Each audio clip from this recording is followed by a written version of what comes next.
1,600. 1,600 n'abakozi bafashwe n'ubushikiranganje bw'abakozi n'akazi ko bahembwe badakora kuva mu kwa mbere kw'ibihumbi 2024. Abo nabo bakaba bita mu gifaransa les fonctionnaires fictifs. Imbere yuko tubiganirako, reka mbaze ndabipfurize umusi mukuru mwiza w'abakozi n'akazi. Havuyemo aba fonctionnaires fictifs. Aho muhava muvuga ngo nk'ubu ntonze ku kazi nkaguma nisamarira ku marezo sociaux Snapchat, IG, Facebook.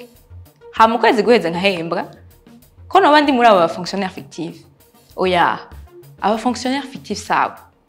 Aba fonctionnaires fictifs nibajya bagumwa bahembwa na leta, ugasanga ku kazi ntako bakora na gato, rimwe na rimwe ugasanga barapfuye cyangwa ku kazi ntako bigeze banakora. Umugwi washizweho n'ubushikiranganje burabi by'abakozi n'akazi wasanze banshi muri abo ba fonctionnaires fictifs arabitavye Imana, arabahinduriwe akazi bakandanya bahembwa aho bahora, arabahagaritswe mu kazi, arabahembwa imishahara 2 canke irenga, canke bagahembwa amafaranga menshi arengeye ko bari basanzwe bahembwa. Ikibaje mu ivyo vyose nuko ayo mafaranga akoreshwa mu guhemba abantu badakora yosahirije mu bindi bisata, kandi si make. Uyu mwaka amafaranga arenga 1,696,000 z'amafaranga y'amarundi yahembwa abakozi 121 batariko barakora. Yaragaruje umuheto arahagarikwa ku makonti ya BCB, Copec, Post, CSM kugira asubizwe mu kigega ca leta. Ariko rero hari atarashobora kugarutswa.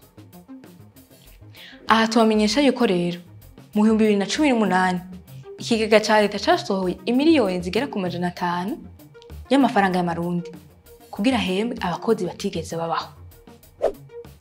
Mu 2013 naho ubushikiranganje bwa fonction publique bwamenyesheje yuko bumaze guhomba amafaranga agera ku miliyoni w'amadolari y'abanyamerika aciye muri urwo ruyeri rwo guhemba abakozi batigeze babaho canke bakora.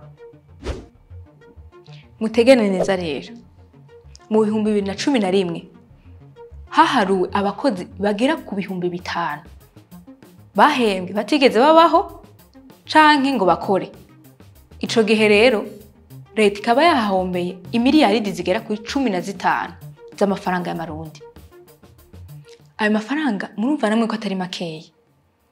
Mu gihe yoja gusahiriza ibindi bisata, murumva ko yogira ico afashije. Naho ubutaha